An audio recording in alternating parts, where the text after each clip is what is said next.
CNJ, Federação Nacional dos Jovens Agricultores, e é com muito gosto que estou aqui nesta aula a falar um pouco da agricultura, dos jovens, da agricultura moderna. A agricultura é uma atividade de futuro, sem dúvida, mas também é uma atividade com passado. E, portanto, esta ligação entre uma agricultura com passado e uma agricultura que se quer de futuro é um fio condutor que traz a experiência das pessoas mais antigas e que tem que ser projetada para os jovens e para as pessoas mais novas que queiram e que possam, de certa forma, abraçar esta atividade de um ponto de vista sustentável e economicamente rentável.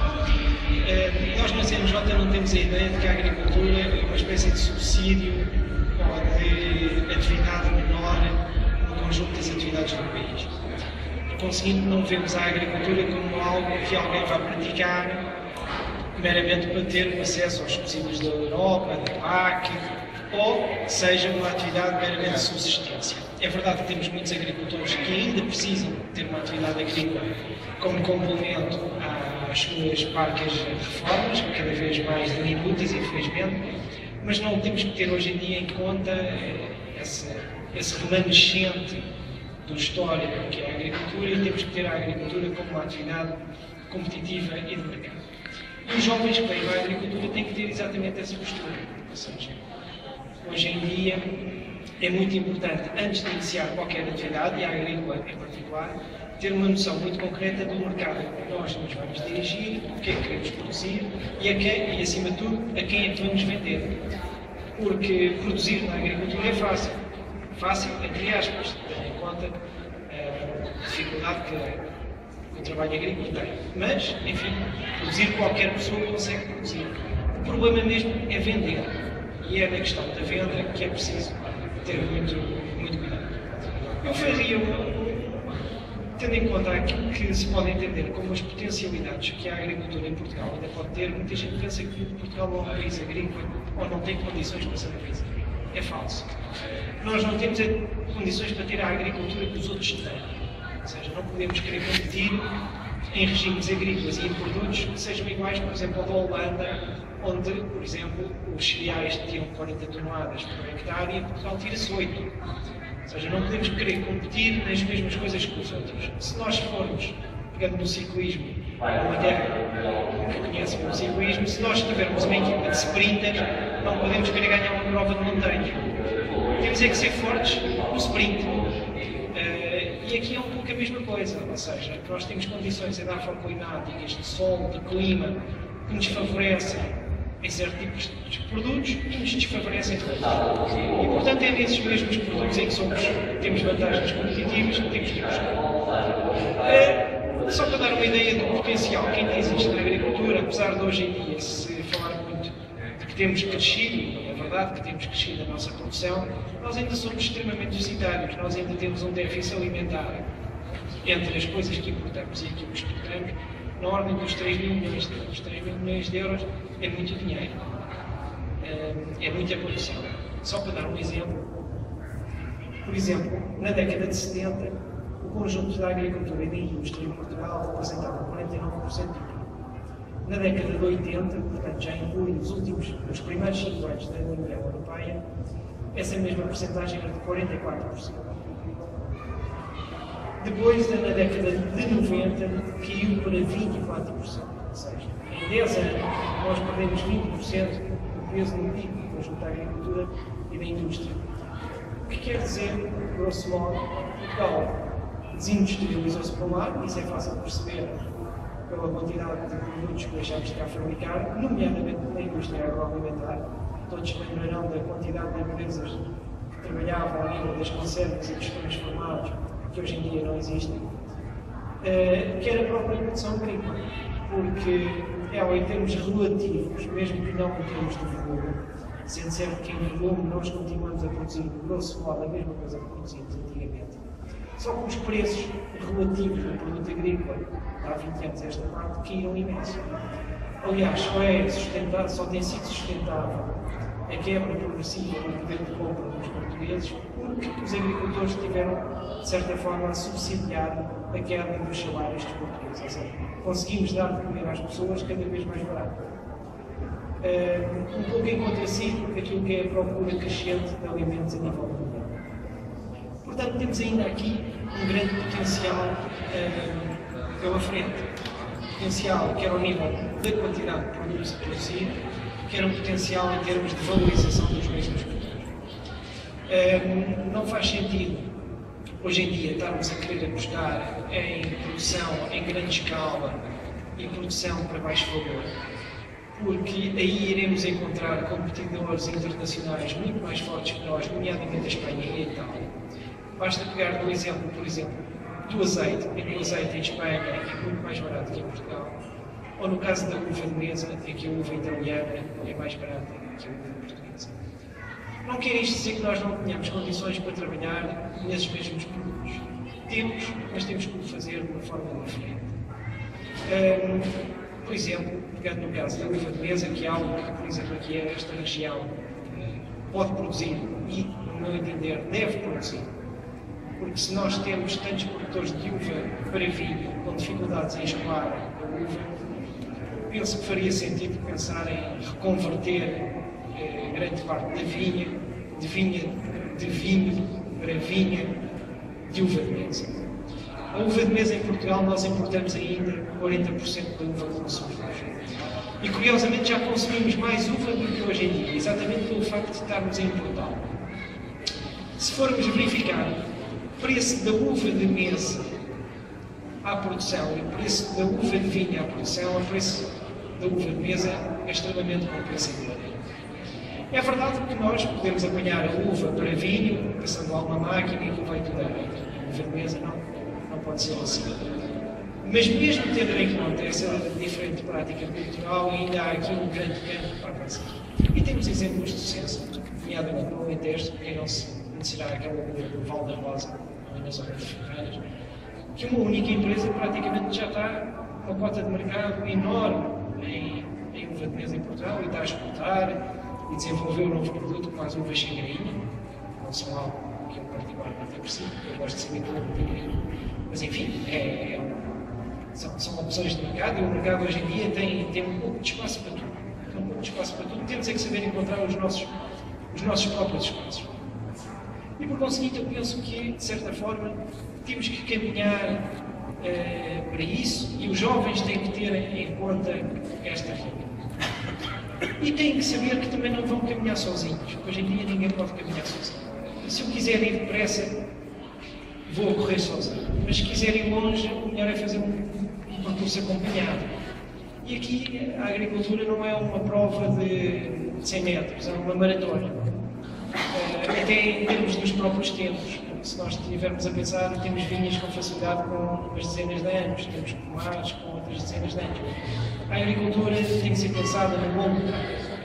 Portanto, sendo pensada no longo prazo, penso que é a tal caminhada que se faz melhor acompanhar. Hoje em dia há inúmeros apoios. O próximo quadro comunitário que vai entrar em vigor no próximo ano vai continuar a ter apoios para a instalação de jovens agricultores, para a promoção do investimento.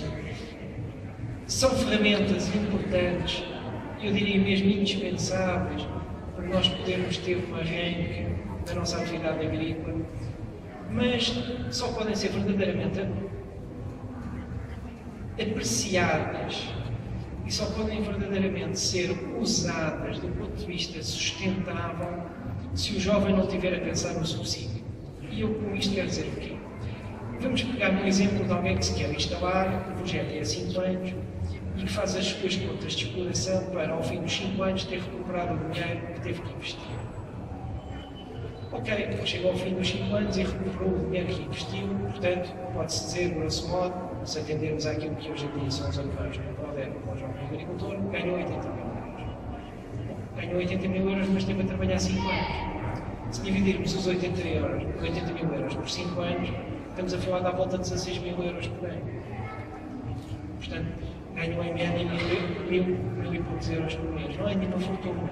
Ou seja, Ninguém pensa que venha para a agricultura para ganhar um subsídio. E ao fim desses 5 anos, se não teve um projeto estruturado, coerente e devidamente enquadrado em estruturas associativas, se calhar chega ao fim dos 5 anos e fecha. Não é aquilo que nós pretendemos e penso que ninguém esteja interessado numa situação dessas. Por isso eu faço sempre esta questão. Quem venha a instalar-se tem que pensar em associar-se. O associativismo agrícola é tão ou mais importante do que o conhecimento técnico e o conhecimento da agricultura e daquilo que se vai fazer.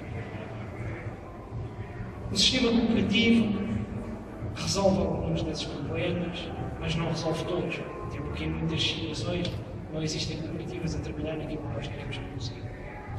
Mas eu penso que seja importante, em cada região, o jovem, quando se pensa em instalar na agricultura, tentar encontrar mais 2 ou 3 jovens que se queiram instalar simultaneamente com ele e que queiram trabalhar no mesmo produto. Porque se eu for produzir framboesas, houver um colega meu que vai produzir laranjas e houver outro que vai produzir borregos, vai ser muito difícil qualquer um dos 3 sobreviver. Agora, se chegarmos à conclusão que a nossa região, por exemplo, aqui, tinha condições para produzir melão, e aqui eu vou-me instalar a produzir melão, e o meu colega vai-se instalar a produzir melão, e o outro colega vai-se também instalar a produzir melão, nós não vamos ser concorrentes. Nós vamos ser aliados se nos juntarmos para criar marca, para criar canais de distribuição, enfim, para beneficiarmos de um conjunto de sinergias que são extremamente importantes hoje em dia para sobrevivermos num mercado que é cada vez mais agressivo. Se nós repararmos em todos os exemplos de sucesso que parecem lá por fora, verificamos sempre que as regiões e os agricultores que fazem parte dessas mesmas regiões conseguem ter sucesso quando se conseguem associar.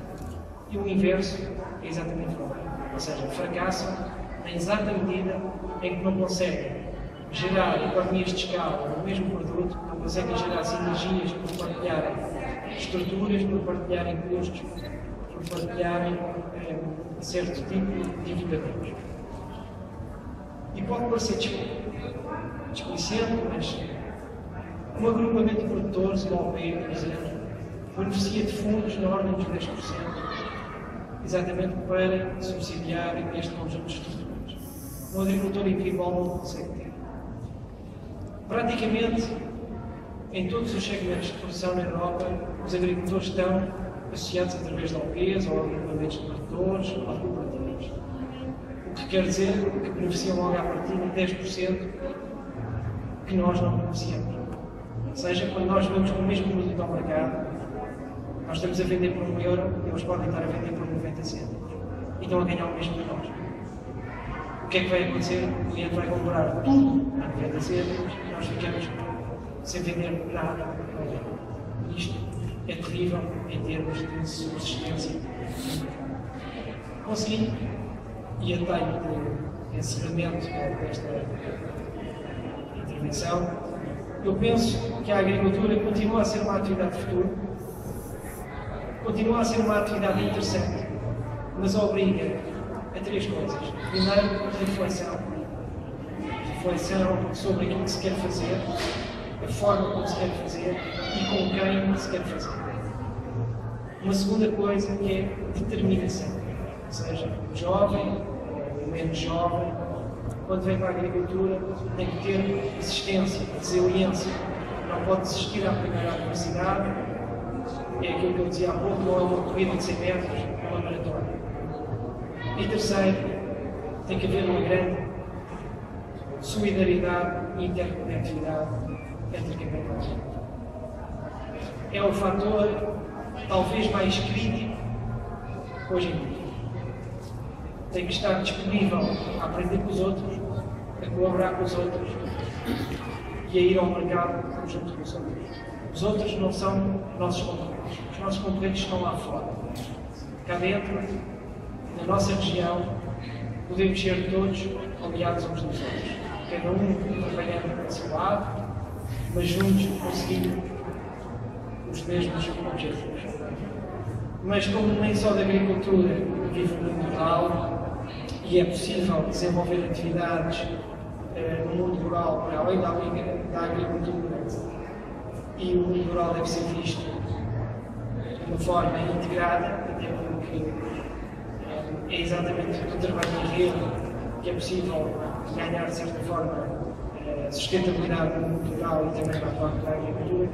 Eu passo a palavra aqui a um colega que vai falar um pouco sobre as outras atividades que podem ser desenvolvidas.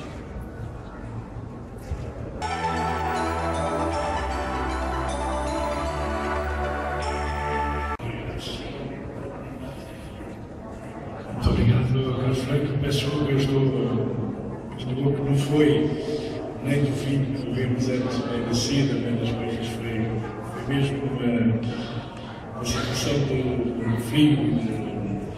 E vou tentar exprimir nos próximos minutos algumas ideias em torno de uma referência fundamental, que é a seguinte: se é possível, como adiantou Carlos Franco, pensar a agricultura como uma área de atuação de elevado potencial, importa não só ter essa abordagem, a abordagem que ele aqui projetou, mas também estabelecer novos objetivos e uma nova visão para aquilo que é estruturante da atividade, que é a própria visão que se tem da unidade empresarial, da estrutura empresa, que se dinamiza para realizar os objetivos que aqui foram referidos. E a esse nível, os apontamentos que eu queria introduzir neste debate, nesta reflexão, no essencial, são os seguintes. Importa olhar para a unidade da empresa com um sentido cada vez mais inovador e com uma perspectiva de desenvolvimento da própria organização, com mecanismos que a mudem internamente e que a façam adaptar-se aos desafios empresariais dos nossos tempos. E para referir os tópicos concretos de mudança que podem ser equacionados, os seguintes.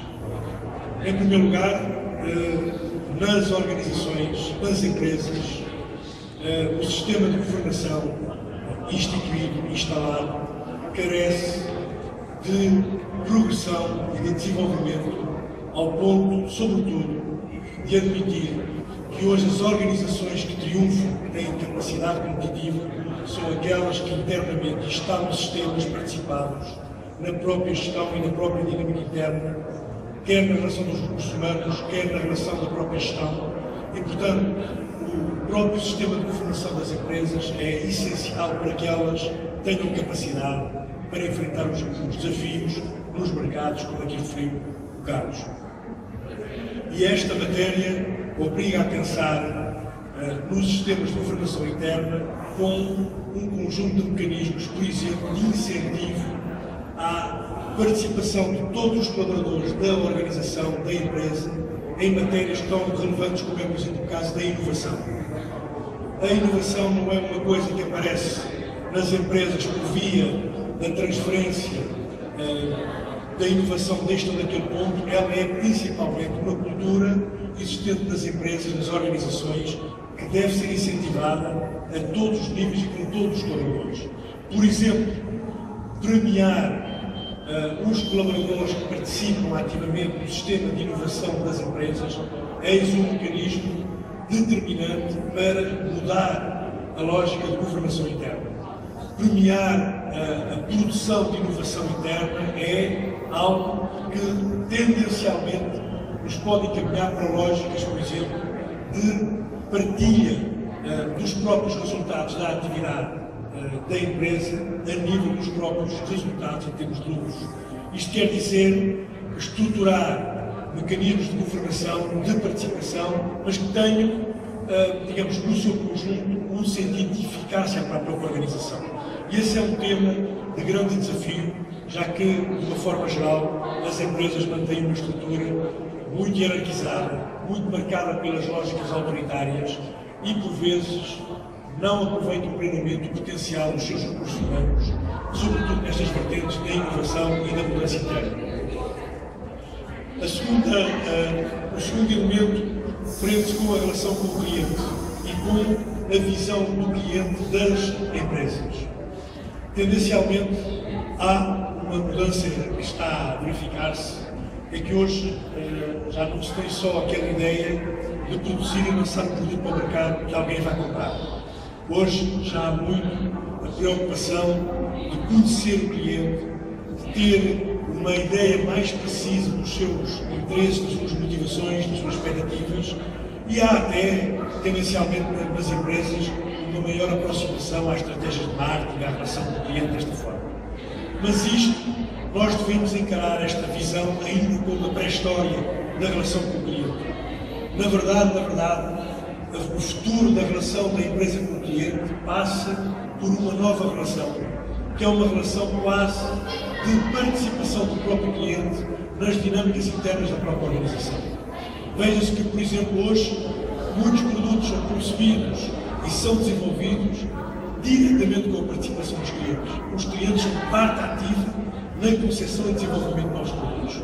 E veja-se que, por exemplo, hoje, mesmo nas dinâmicas empreendedoras a nível local, quem lança novos pequenos negócios, hoje, tendencialmente, a preocupação deve ser em encontrar os nichos de mercado, as áreas de cliente muito bem definidas e ter uma relação de proximidade ao cliente e de auto-organização do cliente para adaptar e ajustar o produto dentro desse sentido.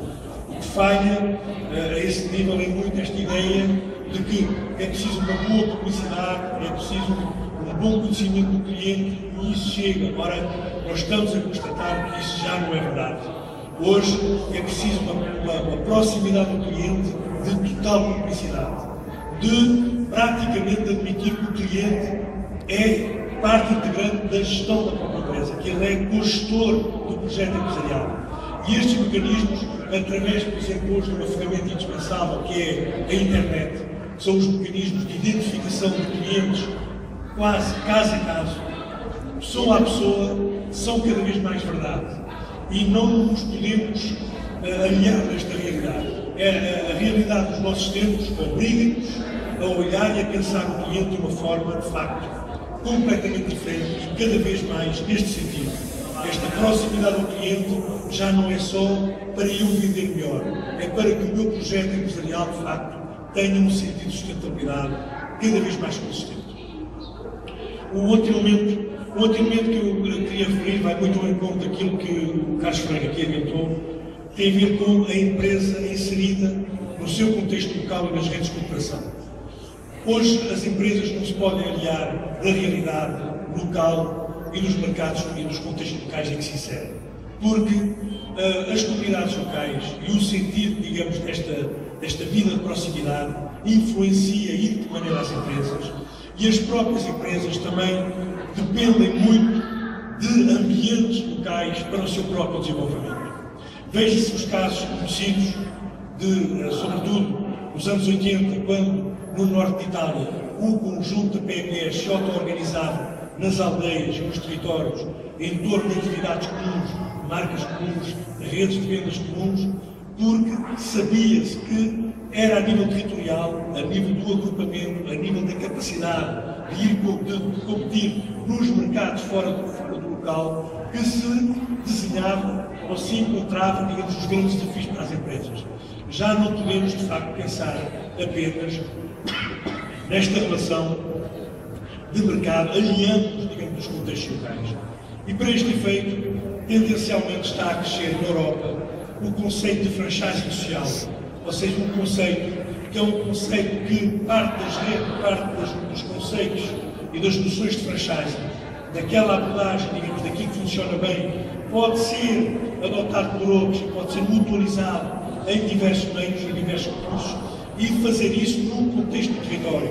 Ou seja, o franchising social é também, por exemplo, adotar marca de território, sistemas de distribuição comuns, centrais de compras que convergem em torno de uma ideia, de um conceito que tem capacidade competitiva nos mercados fora do próprio território. E, portanto, esta matéria é hoje indispensável. É um elemento determinante para pensar futuro e para pensar desenvolvimento empresarial nos próximos anos. E, por último, queria referir os aspectos ligados aos resultados. Hoje, as empresas, tendencialmente por aquilo que nos está a acontecer neste contexto de crise global, todos nós nos apercebemos que já não é possível dissociar a dinâmica empresarial da dinâmica social. Não é possível. Hoje, todo o contexto de intervenção das próprias empresas também tem que considerar o contexto social. Os recursos humanos, as pessoas, a qualidade de vida, o sentido de vida das populações locais, já não pode ser uma matéria que as empresas esqueçam e pensarem só em negócio e pensarem só em sucesso empresarial. E é por isso que hoje, por exemplo, a composição de resultados de muitas organizações e empresas já não será só da relação do produto com o mercado, mas num composto, num conjunto de mecanismos de base, muitas vezes de base local, que é, por exemplo, a intervenção em contexto de, por exemplo, de moeda social. A moeda social, por exemplo, é uma forma de trabalhar a integração e a inclusão social dos mais desfavorecidos e, ao mesmo tempo, a empresa não perder, mas também não ganhar. Portanto, existirem aqui mecanismos de favorecer e apoiar a integração e a inclusão social e, ao mesmo tempo, viabilizar a atividade. Portanto, são mecanismos complementares, como serão os mecanismos, digamos, do voluntariado, como serão um conjunto de outros mecanismos nos territórios em que os resultados das empresas deixarão de ser, num futuro, digamos, que já está muito presente, deixarão de ser exclusivamente esta coisa de eu vendo coisas no mercado e tenho retorno através de, digamos, através de dinheiro, através de capital, através de... Vai ser isto, mas vai ser também, cada vez mais, na participação nas estratégias locais de apoio à inclusão social, através de mecanismos de composição dos resultados do rendimento de forma muito mais diferenciada. Ou seja, a empresa também com uma vocação social, com uma vocação no seu próprio território. E é verdade que as empresas que se mantiverem alinhadas nisso e se posicionarem com uma lógica egoísta no seu território, no seu concelho, e pensarem que podem ser empresas de sucesso enquanto há fome ou há grandes dificuldades no seu próprio território, ou há pequenas organizações da economia social que não conseguem, digamos, dinamizar a sua própria atividade, não vão, de certeza, ter sucesso durante muito tempo. É esta integração destes mecanismos, dos resultados e das formas de funcionamento das empresas que, tendencialmente, exige mais inovação e maior capacidade de adaptação, digamos, em termos de estudo. Era também este tópico complementar a visão, digamos, que o Carlos Franco nos introduziu sobre a agricultura, mas também da própria dinâmica empresarial e dos projetos territoriais, que queria introduzir este reforço também para o debate, como é óbvio. E peço desculpa pela voz que não foi de bagaço, se eu garanto, não foi mesmo. Podia ser, eu não recuso também. E agora admito que se faça. Admitimos agora que se proceda ao debate que foi entendido, apesar do Benfica e apesar das outras coisas. Não sei, mas talvez, não sei se querem pegar a palavra ou os outros jogos. De qualquer forma,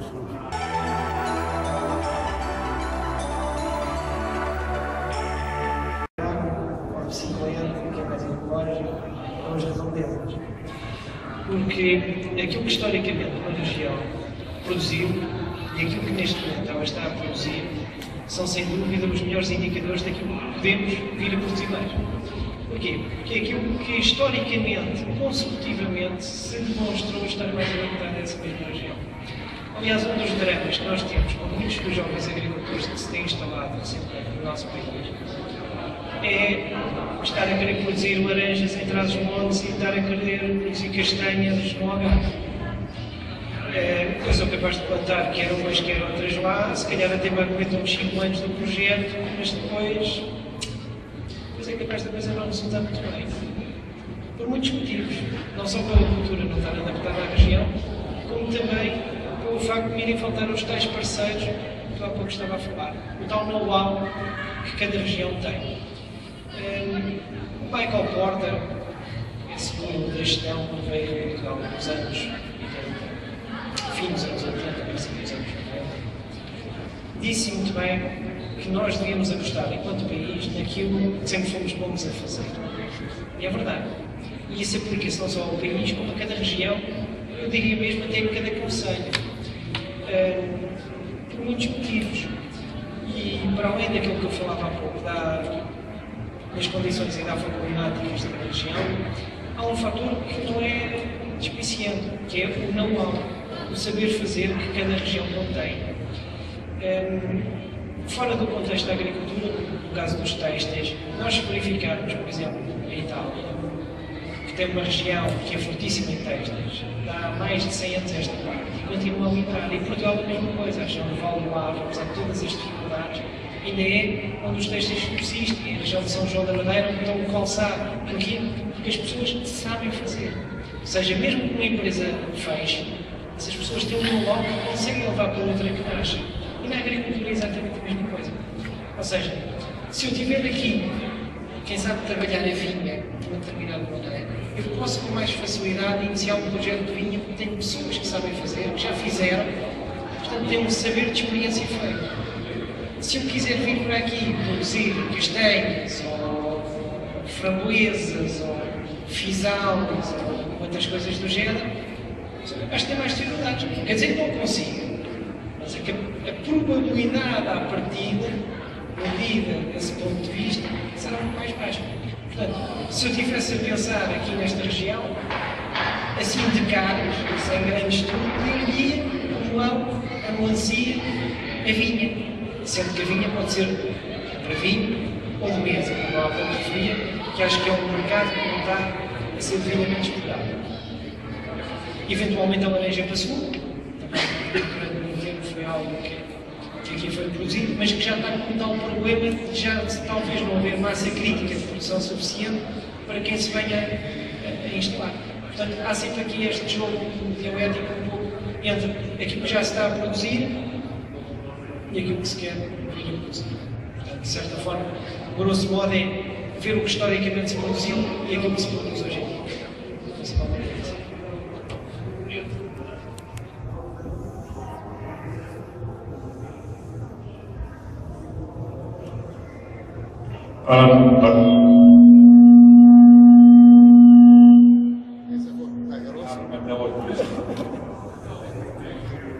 Boa tarde a todos. Em primeiro lugar, em nome da Câmara Municipal, agradecer à Confederação Nacional de Jovens Agricultores, em particular, neste caso, ao Dr. Carlos Franco e ao Sr. Carlos Ribeiro.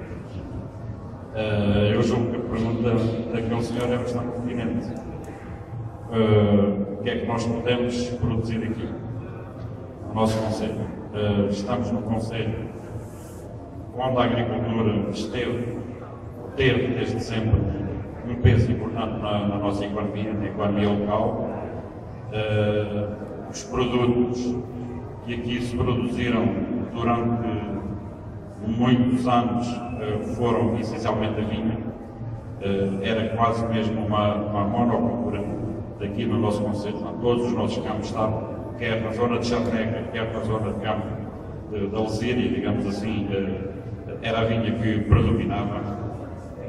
Tradicionalmente também temos aqui pessoas que sabem fazer, e sabem fazer muito bem, outras culturas.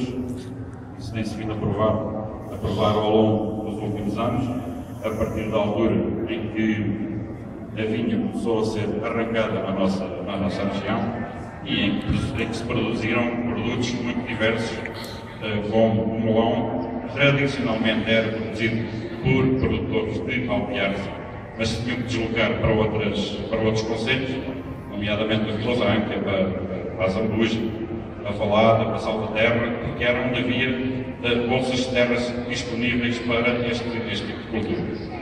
A partir do momento em que se começaram a arrancar vinhas no nosso concelho, os produtores que são aqui de Alpiarce, obviamente, vieram e hoje também o melão, para além de ter os produtores, também têm os terrenos disponíveis para essa cultura. Historicamente, digamos assim, seriam esses os dois produtos mais aconselháveis para quem se quiser instalar neste momento na agricultura. Mas eu acho que os nossos terrenos têm aptidões para vários tipos de culturas. E esses terrenos adaptam-se bem a essas culturas. Agora, nós aqui temos sempre um problema, que é um problema que já vem de há muito tempo, que é a comercialização. E obviamente que as pequenas produções, digamos assim, podem muitas vezes ter alguns problemas de introdução no mercado ou não haver mercado para essas mesmas produções. Julgo que a intervenção do Dr. Carlos Franco foi bastante sugestiva neste aspecto e passaria, na minha opinião, também por associações, por organizações, por cooperativas, fosse o que fosse, de produtores. Então, se nós conseguirmos aumentar a nossa oferta, temos várias vantagens. Primeiro, baixamos os custos de produção e, em segundo lugar, temos muito mais poder de negociação, digamos assim, perante as cadeias de supermercado, porque hoje, infelizmente, ou felizmente, não sei, mas para mim acho que é infelizmente, estamos completamente dependentes das grandes cadeias de supermercado. Se nós quisermos vender, seja diretamente, seja por interposta pessoa ou empresa, temos que vender sempre às cadeias de supermercado. Sabemos que eles não brincam em serviço e se nos puderem, eu ia dizer arrancar a pele, mas digo mesmo, se nos puderem arrancar a pele, arrancam mesmo. Daí que eu acho que é importante bem, se quiserem instalar na agricultura, fazer um bom estudo de mercado e intercambiar, conhecer bem os terrenos, saber as aptidões que eles têm e depois eu acho que o essencial seria procurar formar uma associação que tivesse esse mesmo poder de negociação, digamos assim. O nosso grande problema, e particularmente num bom, que é uma área que eu conheço bem, o nosso grande problema foi sempre a comercialização, nunca a produção, porque produtores nós temos e bons produtores.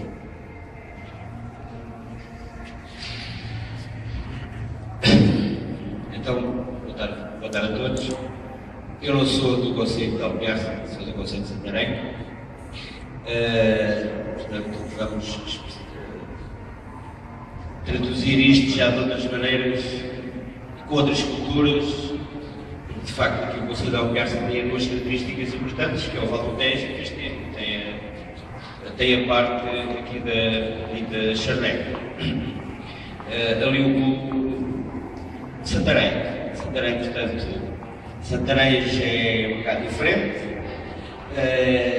Eu, não sei lá, desculpa, eu devia ter representado, Horácio Danora Gonçalves, fui professor durante 33 anos e agricultor ao mesmo tempo.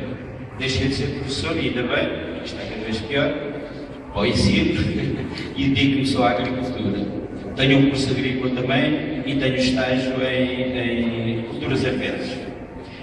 De maneira que eu faço muito dentro da minha pequenez, como é óbvio. Eu tenho muitos hectares, faço milho, basicamente cereais. Eu faço vinhas, faço, portanto, nem uva de mesa, nem uva de vinho, é a base de cereais. Porquê? Por dois motivos, porque as terras também se proporcionam para isso, tenho regadio, e também porque, quando estava no ensino, claro, o tempo era escasso para eu conseguir produzir outro tipo de culturas, a não ser as culturas de primavera-verão, que era no tempo em que eu estava de férias e queria dar mais assistência. Em relação a isso, eu queria referir, era o seguinte: vamos para a cultura do milho, penso que é importante, e aqui ao Piaço passo por aí, tem hectares e hectares e hectares de milho, e com boas produções, naturalmente, porque a terra aqui é bastante rica. Mas a verdade é que eu também consigo ter boas produções lá na minha aldeia e lá naquela zona também se consegue boas produções. E também se consegue boas produções de trigo, na ordem dos 4 a 5 toneladas por hectare, o que é fantástico. Em relação ao milho, eu pergunto, neste momento, ouve-se falar na venda de milho seco a 17 cêntimos. Eu tenho girassol aqui no campo do Cid, que é ali no Val, junto ao Tejo, quase. Tenho ali uns hectares e estão a querer pagar 330 euros por tonelada. Passar a dar a 500 e não sei o quê. O trigo foi pago a 21 a 22 cêntimos. Eu pergunto, como é que é possível algum agricultor ganhar, no caso do milho, por exemplo, e do girassol e do trigo, Completamente. Mas agora, mais concretamente do milho, a vender milho a 17 cêntimos. Desculpe, mas é impossível. Não há ninguém que consiga ganhar um tostão a vender milho a 17 cêntimos. E porquê? Por uma razão muito simples. É que isto está entregue a meia dúzia. Isto está entregue a meia dúzia. Temos a Cereal Plus. Eu sou sócio da Cereal Plus. E a Cereal Plus dá 1 cêntimo por quilo dos cereais que eu entregar e tenho que entregar só a uma pessoa. Atenção, porque é essa pessoa que faz parte do rolo, não é? Faz parte da companhia deles, faz parte de tudo, não é? E dão 1 cêntimo por quilo. Agora, se eu vender milho a 17 cêntimos, depois tenho mais 1 cêntimozinho. Quer dizer, é um favor que me fazem ainda. Eu pergunto, como é que há agricultores que hoje vêm para a agricultura a produzir a este nível, com fatores de produção cada vez mais caros? Todos nós sabemos. O gasóleo cada vez está mais caro. Portanto, eu pergunto como é que se pode ser agricultor neste país. Naturalmente que quem ganha com isto é a AgroMais, é a Cereal Plus, porque a Cereal Plus tem a sede em Lisboa, eles nem sabem o que é milho, se calhar. Só se sabem se calhar milho, porque vão comprar o milho doce para comerem às refeições. Portanto, não sabem o que é semear, o que é fazer uma seara de milho. Portanto, eu contrariando, não sei, se calhar a opinião aqui da gente, o mal da nossa agricultura está precisamente muito aí.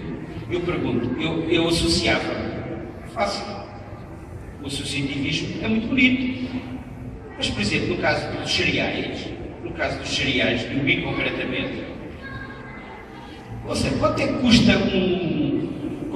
um secador de milho? Um secador de milho para muita gente, não é? Um secador de milho para uma pessoa só. Quanto é que custa armazenar milho, para o vender depois mais tarde? E não nos vamos esquecer que o milho vai até 14% de umidade e depois o milho não pode estar muito tempo, porque 14% de umidade é umidade. Atenção, e pode-se estragar. Não vamos esquecer também esse pequeno pormenor. Portanto, e para terminar, naturalmente há aqui mais colegas agricultores que querem falar, eu diria que não é, de facto, é muito difícil. É muito difícil ser agricultor neste país e mais para os jovens agricultores que vão entrar agora. Porque, sim senhora, tem os subsídios, tem o PRODER que ajuda, mas isso não chega. Isso não chega. É preciso depois ter escoamento. Esse escoamento há sempre. Porque é barato. Depois com certeza. Pronto, amigos, olha, eu peço imensa desculpa de roubar deste bocadinho e vou passar a palavra a quem.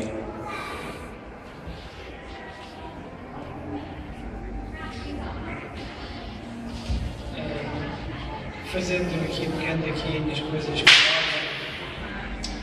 concordo plenamente com o que disse o Sr. Substrino, exatamente, vem na linha daquilo que eu há pouco estava a referir, que é a questão das culturas e daquilo que cada região tem de melhor, tem o seu saber a fazer e da importância de aproveitar esse mesmo conhecimento, essa mesma experiência e começar a fabricar, de certa forma, a ressuscitar atividades que podem estar um pouco esquecidas. E quero saltar um pouco para esta última intervenção, que é bastante pertinente. Porque levanta aqui várias questões que são transversais ao conjunto da agricultura portuguesa e eu diria mesmo até ao conjunto da agricultura europeia de forma mais básica, que são bastante preocupantes. Eu, se bem se recorda, eu comecei a minha intervenção, a primeira intervenção, a dizer exatamente que Portugal deve-se dedicar preferencialmente, eu não digo exclusivamente, porque cada um sabe da sua vida, mas deve-se dedicar preferencialmente àquilo em que é mais competitivo. E eu dei como exemplo de um problema que nós temos, exatamente a questão dos cereais. Porque a nossa produtividade por hectare, a sua não é má à escala nacional, mas a uma escala internacional, eu não quero ser desagradável, mas é muito baixa. Sim, no trigo. No milho não, no milho não. No milho não. Mas eu refiro o milho depois tem outros problemas, que eu já vou. São os problemas que estão neste momento a asfixiar. Isto para dizer o quê? As grandes culturas ardentes, o milho, o trigo, eu diria mesmo o arroz, que temos o mesmo problema aqui nos nossos arrozais, as cevadas, estão na mão de 3, 4 grandes produtores mundiais. A Rússia, a Austrália, a Argentina, os Estados Unidos e o Brasil, com a questão das proteínas geógrafas e da alimentação. Tudo o resto é paisagem. A própria Europa Ocidental, países como a Alemanha e o Benelux e a França sobrevivem na produção quer de oleaginosas, quer de cereais, exclusivamente pelos direitos históricos que têm na PAC, que nós não temos. Ou seja, as ajudas que têm ao hectare é que nos permitem subsistir. Porque, de outra maneira, também já tinham acabado há muitos anos. Muitos anos atrás. E com o mercado, e agora vamos cingir à questão dos cereais, poderia dizer o mesmo, exatamente da soja, está na mão de 3, 4 grandes conglomerados, a nível mundial, que estão nos dois lados, estão nas duas pontas do circuito. Estão associados na questão dos fatores de produção e estão associados na compra do produto antes de ser transformado.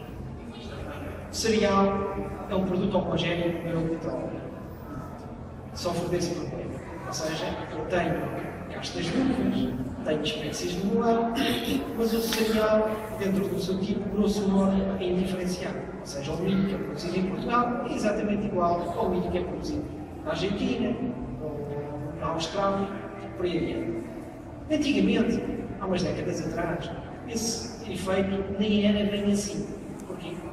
Porque não havia aquilo que hoje em dia se chama os transgénicos e os híbridos. Que hoje em dia são iguais para todo o mundo, que é exatamente uma das pontas do problema, que é haver o mercado da semente, portanto, do cereal para a sementeira, que está na mão de 3, 4 grandes empresas de nível mundial. É a Monsanto, é esta, é aquela, são 3 ou 4, que curiosamente estão feitos, e a palavra é mesmo, estão feitos com quem faz os fitofarmacêuticos. Ou seja, nós quando compramos a semente, de forma indireta, também já estamos a comprar aquele fitofarmacêutico. Porque aquele fitofarmacêutico, na altura do estudo que foi feito para aquele híbrido, para aquele transgénico, foi dado como um bolo para essa.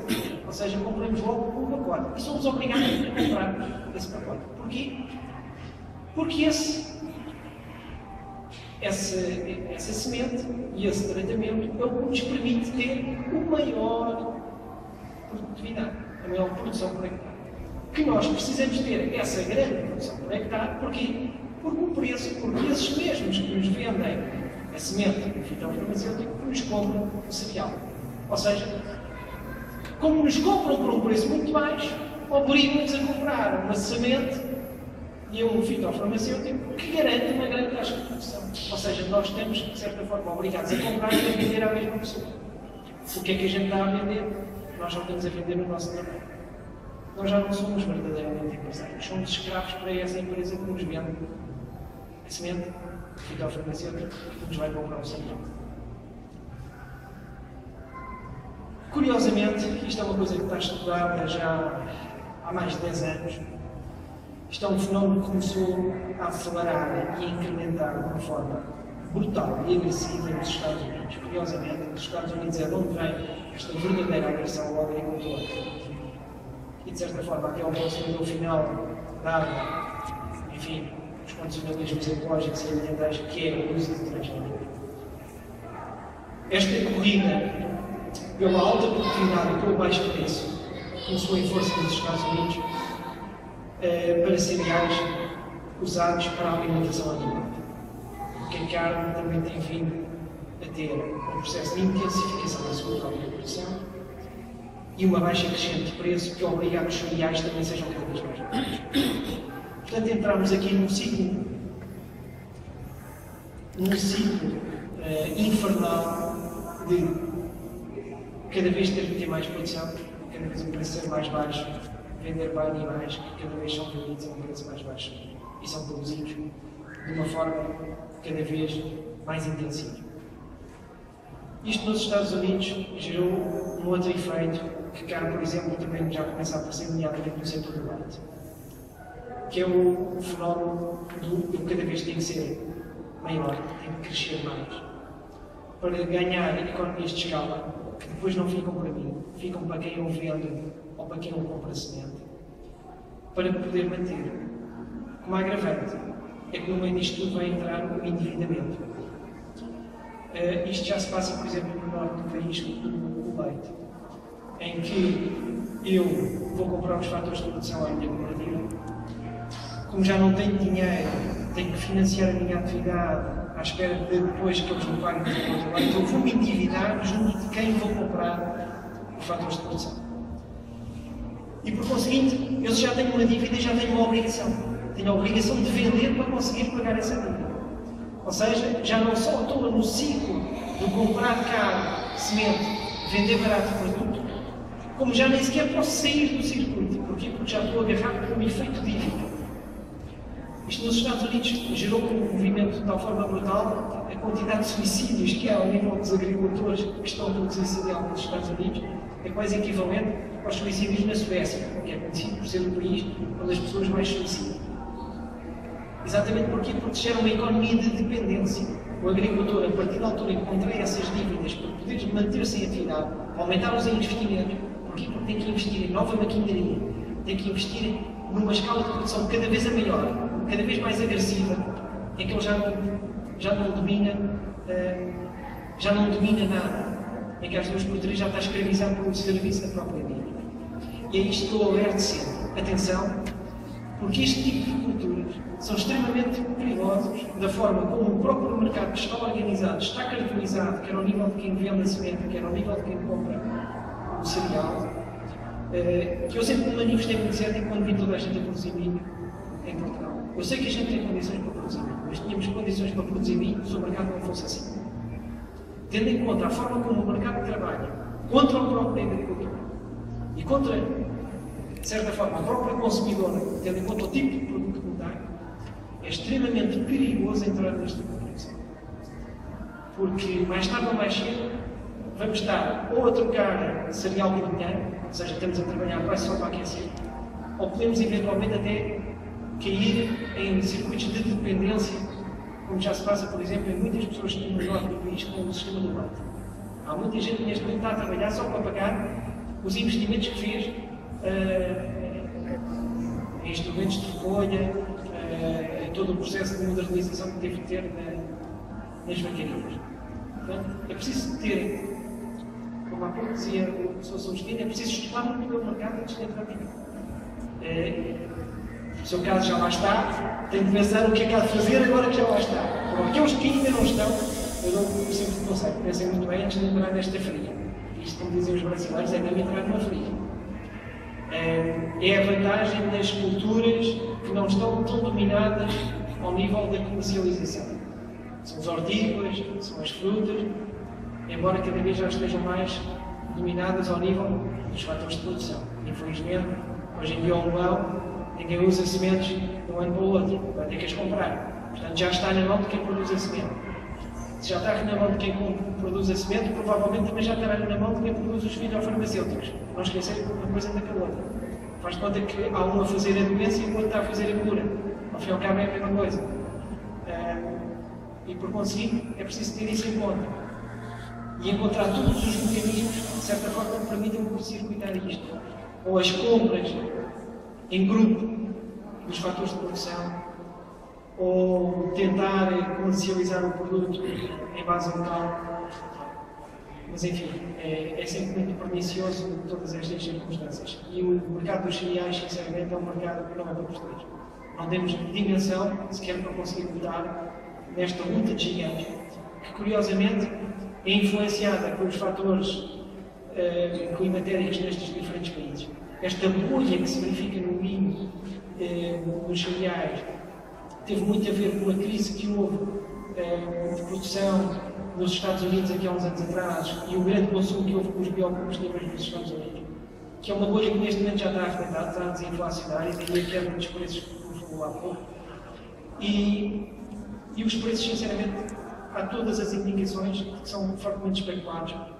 Ou seja, eu num determinado momento faço aumentar o preço num determinado país, como por exemplo Portugal, para aliciar os agricultores a fazer investimentos em pivôs, em sistemas de regadío, que são investimentos que não são pagos numa colheita, nem duas, nem três, muitas vezes. Portanto, têm que ser amortizados ao longo de um certo tempo. Mas a expectativa que um determinado preço alto hoje nos dá permite-nos avançar para esses investimentos. E de repente o preço cai e nós ficamos agarrados. Ou seja, fomos de certa forma ao engodo. Aquele engodo é como a minhoca no anzol. Nós fomos ali, mordemos o engodo e agora estamos agarrados. E o que é que temos que fazer? Temos que continuar a trabalhar para pagar o pivô, pagar a rega, pagar isto tudo. Portanto, é preciso avaliar sempre muito bem estas questões e quando nos aparece um preço muito alto durante 1, 2 anos, tenham calma porque tudo o que sobe desce. Tudo o que sobe desce. Não há nada que fique lá em cima pendurado para cima. Exatamente. Pode ser até que o mercado não funcione de forma especulativa, mas tudo indica que funciona, infelizmente. Quando houve crises de petróleo e das dívidas e não sei o quê, houve imensos especuladores financeiros que se mudaram para os mercados de futuros de bens agrícolas e os bens agrícolas são exatamente os criminais, não há outros.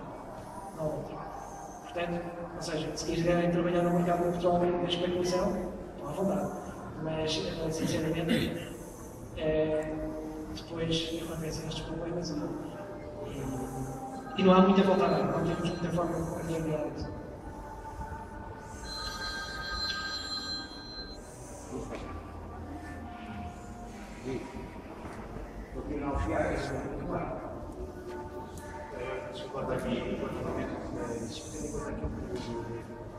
Estava a falar agora de cereal,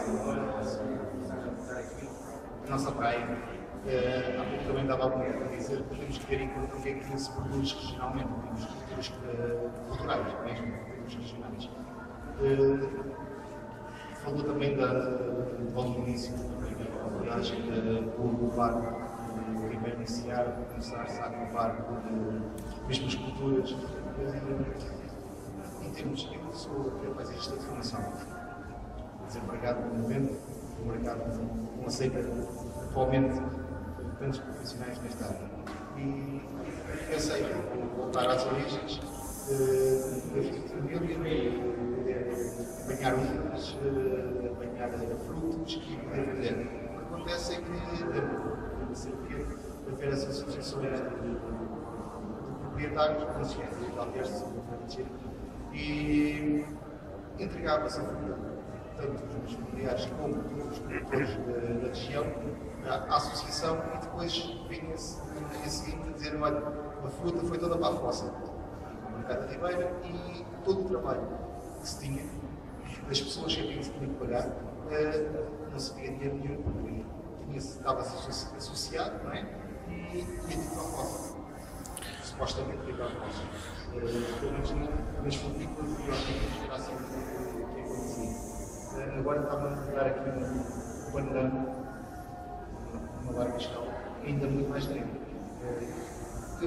Tendo a minha ideia de poder iniciar a atividade na área agrícola, à partida eu estava um pouco à frente e atrás, não saber o que é que eu havia de fazer.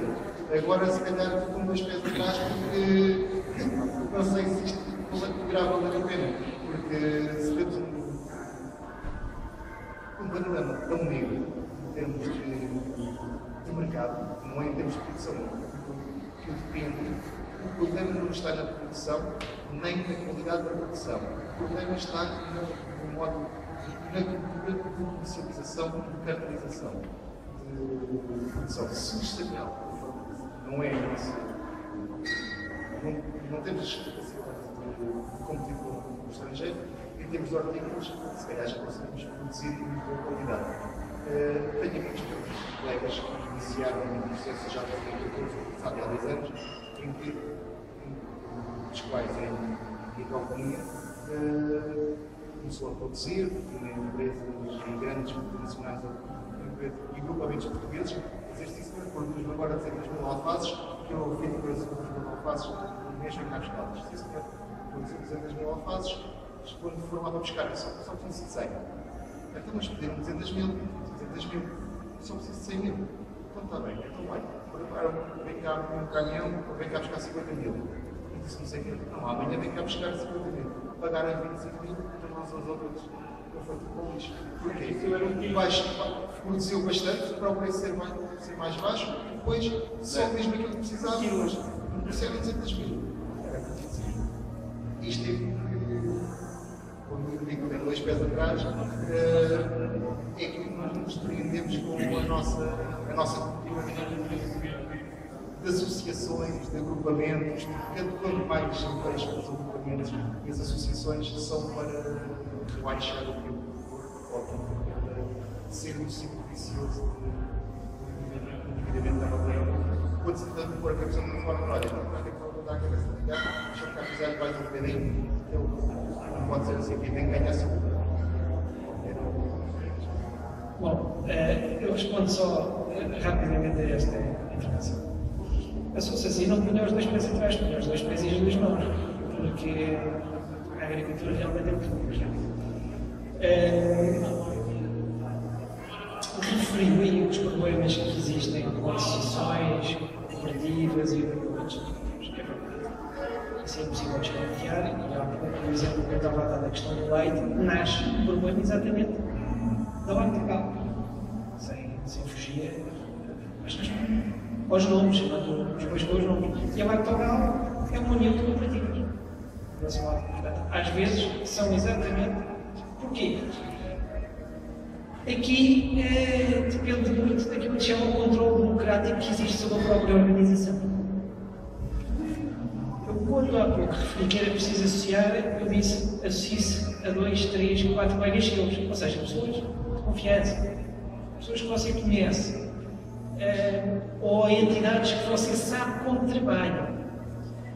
Porque, infelizmente, aquilo que hoje em dia às vezes chama OPs, organizações de produtores, não são mais do que mecanismos de extração de valor que o agricultor ganha.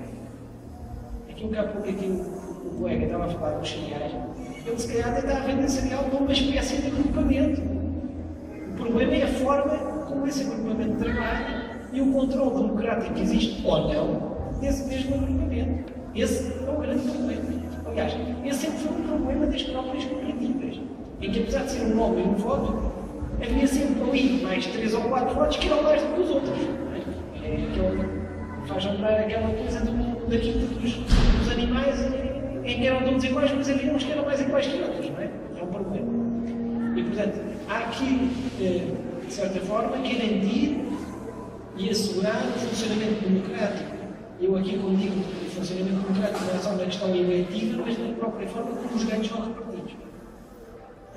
Agora, se também não houver ganhos, eles não podem ser repartidos. E isto leva-nos a outro problema. Atenção, que ao contrário do que é agora a política assumida pelo governo, e eu sou frontalmente contra, nós não queremos, quando defendemos o associativismo, não defendemos mega associativismo. Porquê? Eu vou-lhe dar um exemplo. Você, se for um pequenino agricultor e estiver a produzir uma defesa, você não tem um grande problema no escoamento da sua alimentação. Você só tem que encontrar 4, 5 mercearias na sua região para você vender a sua defesa. Se você for um pequeno agrupamento que tenha uma produção já relativamente grande, já consegue embalar, tem uma coisa bonita, não sei o quê, você arranja 3, 4 supermercados, mercearias, não sei o que mais, você já consegue. Agora, se você for um mega agrupamento, como por exemplo, vou dar um exemplo que existe em Portugal, a lactogal, mais uma vez, você já tem um grandíssimo problema. É que os grandes produtores, os grandes agrupamentos que juntam produções enormes, já não dependem do pequeno cliente.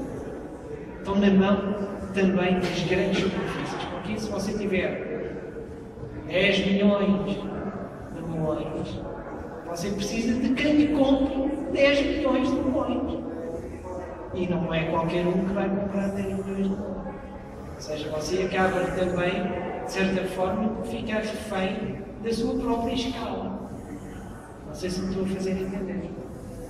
Por exemplo, esse é o problema dos clientes. Porquê? pegando no caso aqui no cereal, a proteaginosa, que é a soja. A soja é eliminada por todas as empresas. Porquê? Porque os níveis de produção e de associação da produção é aos bárbaros. Estamos a falar de parecem super perturbadores as explorações. Só há 2 compradores que compram aquelas quantidades. E você não tem forma de vender aquilo aos bocadinhos. Você não vai vender lá, olha, agora vai uma caixinha para aqui, vai uma caixinha para ali, vai uma caixinha para ali. Você tem que entrar no barco inteiro. Ou seja, é preciso ter isso em conta. Nós em Portugal temos um segmento que já está a ficar, foi um segmento florescente, começou há relativamente poucos anos, e que já está a ficar caracterizado na compra. E caracterizado na compra por empresas que nem sequer são nacionais, que é o caso das framboesas e dos frutos vermelhos. Você chega ali ao Admira, tem um comprador. É a Driscoll's. Chama-se Uso Moreira, é uma OP portuguesa, tudo bem, mas quem está por trás é a Driscoll's. Ora, isto é ter um monstro escondido no armário, não é? Vai haver uma altura que o armário vai se abrir e ele sai lá. Não haja dúvida que o preço vai ser ditado por este mercado internacional. Porquê? Porque as pessoas já têm um comprador, que é um exportador. O mercado interno não absorve essa produção. Portanto, já são obrigados a exportar e esse é o único exportador. É só vive vender a esse único comprador, que é a Driscoll's. Ora, isto pronuncia nada contra. Não pronuncia nada contra. Quando me falar, estar com os 2 pés atrás, não é? É assim. Se tivermos a partir de atividades e de produtos que tenham a capacidade, é preciso ter muito isso em conta, a capacidade de ser explorados no mercado interno, em regimes de proximidade, mas que para serem explorados ainda assim precisem de uma certa forma de associativismo, aí não temos que ter tanta receio. Porquê? Porque ainda estamos no limite daquilo que nós próprios podemos controlar e podemos assegurar que funciona de uma forma justa e honesta. Primeiro porque beneficia o próprio consumidor. O consumidor está hoje em dia desejoso de aceder a este tipo de produtos desta forma. Ou seja, ninguém está interessado em andar a comer molhos, pepinos, vinhos de Espanha. Não servem nem para salada nem para fruta. Se nós nos conseguirmos oferecer diferentes entidades, ou seja, não tem que haver um único produtor, diferentes produtores ou diferentes agrupamentos, um produto em condições, a um preço que por vezes até pode ser um pouco mais elevado, porque ninguém se importa de pagar um €1,80 em vez de €1,50, desde que esse €1,80 não seja para deitar fora. Quantos de nós não deitaram já fora milhões que nos custaram mais 5 euros? Não vão custar 5 euros, é ao contrário. E depois não compra mais nenhum, compra no início da campanha e diz: isto é um pepino, já fui enganado, estou farto de ser enganado na vida, não vou comprar mais nenhum. Agora vou comprar pêssegos, vou comprar nectarinas, qualquer coisa. Porquê? Compro só um, experimento, é bom. Se vou lá à frutaria buscar mais. Não é grande. Portanto, nós temos que pensar vender um cal, ter uma escala que permita essa comercialização. Às vezes, até do ponto de vista local, é difícil ser só uma pessoa. Porquê? Porque é preciso embalagem, é preciso aquelas caixas de cartão, é preciso... Há uma série de coisas que são necessárias, é preciso imagem, é preciso marketing, é preciso um comercial, porque nós estamos a tratar da produção, não estamos a comercializar, ou se estamos a comercializar, estamos a descurar a produção. Portanto, é necessário haver uma junção de pessoas que permitam libertar recursos para ter um comercial. E isso é que tem que ser visto. Agora, não temos de ter nem muito medo, nem sermos muito afoitos. É dar um passo de cada vez. Pequenos passos. A política dos pequenos passos é muito importante. Exato.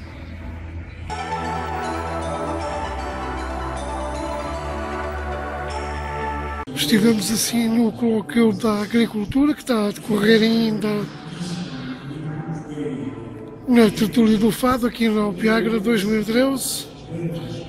O Alpiarça TV teve a acompanhar em direto praticamente todo este discurso e todo este colóquio, que, como eu disse, está a decorrer na tertúlia do Fado. Nós vamos chegar por aqui quanto a esta reportagem.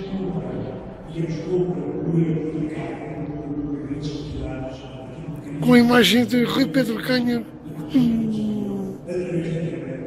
Com a imagem de Rui Pedro Canha, assim é que está correto, para o Piarça TV.